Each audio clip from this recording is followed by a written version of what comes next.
तीन किसान विरोधी कृषि कानूनों को रद्द करने की मांग को लेकर दिल्ली पहुंच रहे किसानों पर बर्बर दमन के खिलाफ 30 नवंबर को भाकपा माले ने पूरे बिहार में विरोध दिवस का आयोजन किया और किसानों की मांगों के प्रति अपनी एकजुटता का प्रदर्शन किया। पटना में करगिल चौक पर विरोध सभा का आयोजन किया गया, जिसमें पार्टी के महासचिव कॉमरेड दीपंकर भट्टाचार्य शामिल हुए। करगिल चौक पर विरोध सभा को संबोधित करते हुए माले महासचिव ने कहा कि आज पूरे देश में एक ही मुद्दा है। पिछले 3 दिनों से दिल्ली की सीमा को किसानों ने चारों तरफ से घेर रखा है।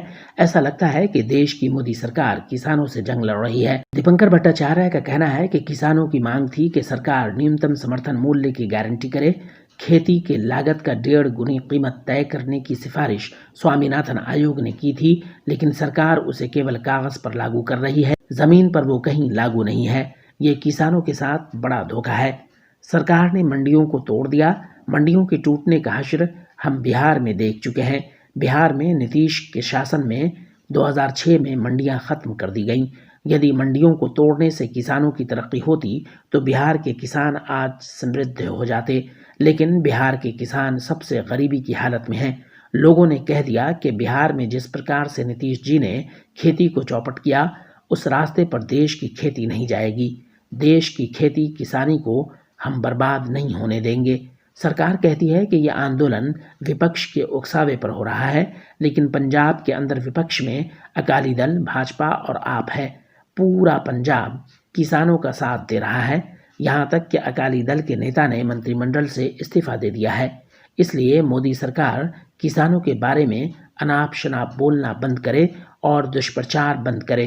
पंजाब के किसान सबसे विकसित किसान हैं, इसलिए उन्हें इन कानूनों की हकीकत सबसे पहले समझ में आ रही है और वे विरोध में उतरे हुए हैं। दीपंकर भट्टाचार्य ने कहा कि सरकार ने जिस तरह से किसानों को रोकने की कोशिश की है, वो संविधान और लोकतंत्र की हत्या है।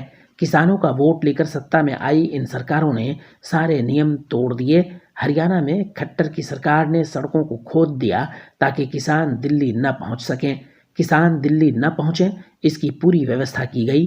उन पर दमन चक्र चलाया गया। बावजूद इसके लाखों की संख्या में किसान दिल्ली के इर्द गिर्द जमा हैं। गलत कृषि नीति के खिलाफ ये किसानों का शाहीन बाग खड़ा हो रहा है। श्रम कानूनों में संशोधन के खिलाफ मजदूर लड़ रहे हैं। नागरिकता संशोधन कानून के खिलाफ देश की जनता लड़ रही है और अब इन 3 कानूनों के खिलाफ किसान उठ खड़े हुए हैं। इस आंदोलन को भाकपा माले के कार्यकर्ता हर गांव में पहुंचाएंगे और आज़ादी का परचम लहराएंगे। विधायक दल के नेता महबूब आलम ने कहा कि किसान विरोधी कानूनों की वापसी के लिए दिल्ली में प्रदर्शन करने आ रहे किसानों पर बर्बर दमन के खिलाफ अब पूरे देश में किसानों का आक्रोश फूट पड़ा है।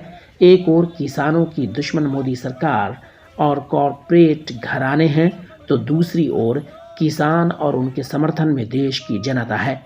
लगता है शाहीन बाग आंदोलन की ही तर्ज पर ये देश के किसानों का दूसरा शाहीन बाग बनने वाला है।